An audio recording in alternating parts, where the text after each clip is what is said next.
Saudaraku, bukankah setiap pekerjaan pasti ada upahnya? Bukankah segala sesuatu yang dilakukan butuh dihargai? Bagaimana kita memahami hal ini jika kita kaitkan dengan ayat firman Tuhan yang akan kita renungkan dalam kesempatan ini?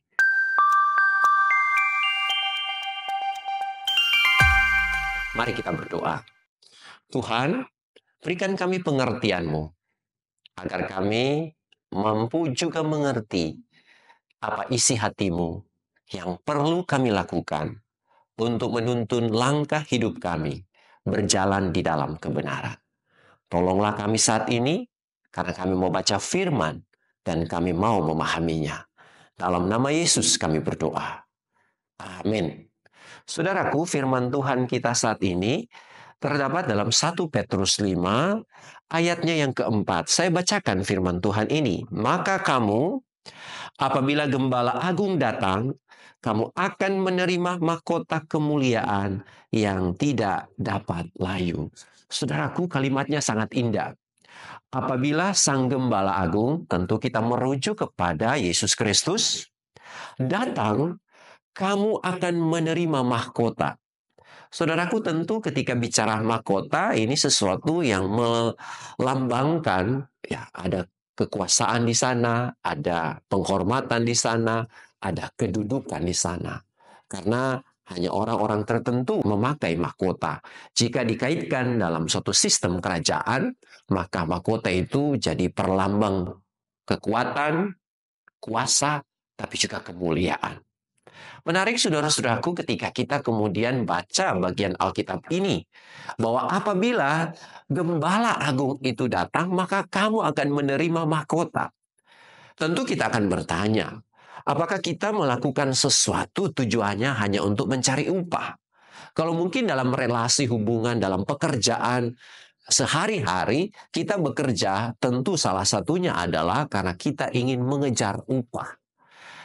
Kita bekerja karena kita ingin pekerjaan kita ini dinilai dalam ukuran uang atau materi. Lalu bagaimana kalau kita bekerja di ladang Tuhan? Atau dalam bahasa firman Tuhan saat ini, jadi gembala. Apakah kemudian ketika kita menjadi gembala, menjadi seorang hamba Tuhan, maka kita mencari upahnya? Kalau ayat sebelumnya atau pada renungan kita kemarin, di situ diingatkan, jangan kamu mencari keuntungan. Saudara yang terkasih, ketika kemudian bagian Alkitab ini kita renungkan, bahwa kita akan menerima mahkota yang tak akan layu. Ini sudah menjadi sesuatu yang sangat membanggakan dari kita. Bahwa pada akhirnya apa yang kita kerjakan oleh sang pemilik pekerjaan yang telah mempercayakan pekerjaan itu kepada kita, menilai kita layak mendapatkan penghargaan.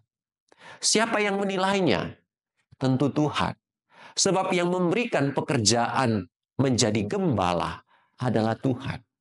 Sehingga kita semua mempertanggungjawabkan setiap pekerjaan kita kepada Tuhan.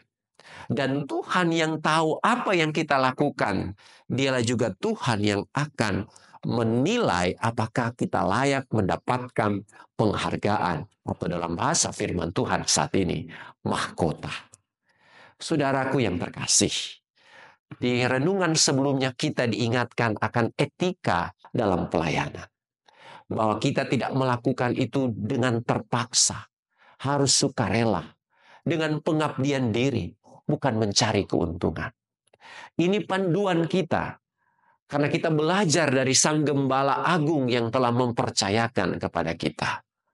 Tentu ada upah lainnya yang Tuhan juga akan anugerahkan ketika kita melayani dengan setia.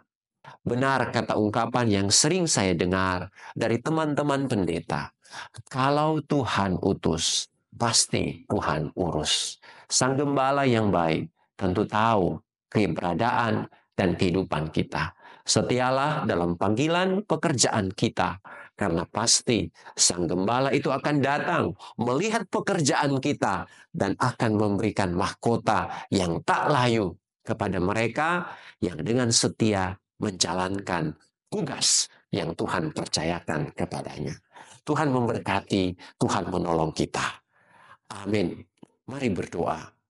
Tuhan Yesus, ingatkan kami selalu pada panggilan mulia yang Tuhan percayakan kepada kami. Ingatkan kami selalu pada tugas menjadi gembala yang baik untuk jadi teladan bagi kawanan domba. Sehingga kami akan melaksanakan panggilan pelayanan ini, apapun itu, sesuai dengan isi hati Tuhan. Tolonglah kami menjadi gembala yang baik di tengah kelemahan dan keterbatasan kami. Dalam nama Yesus Kristus kami berdoa. Amin.